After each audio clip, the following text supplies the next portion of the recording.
আপনি নামাজ পড়েন, কিন্তু কখনো কি মনে হয়েছে যে আল্লাহ সত্যি শুনেন? তো তাহলে এই গল্পটি শুনে নিন। এক গরিব মুসলিম ভাই বাজারে একটা ছোট দোকান চালাতো। বড় কিছু ছিল না, সামান্য মালামাল, পুরনো দোকান আর একটা বড় বিশ্বাস, আল্লাহ আমার রিজিক দাতা। প্রতিদিন সকালে দোকান খোলার আগে তিনি 2 রাকাত নামাজ পড়তেন আর দোয়া করতেন, হে আল্লাহ, রিজিক তো আপনার হাতে, আমি শুধু চেষ্টা করি, আপনি বরকত দিন।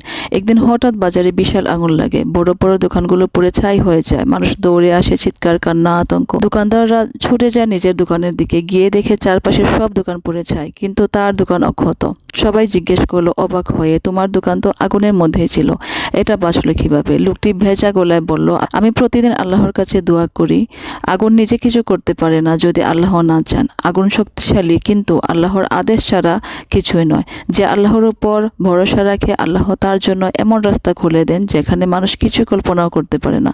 তাওয়াক্কুল, আল্লাহর উপর ভরসা হচ্ছে মুমিনদের সবথেকে বড় অস্ত্র। তাই আমরা 5 ওয়াক্ত সালাত আদায় করব আর আল্লাহর কাছে সবসময় দোয়া করে যাব।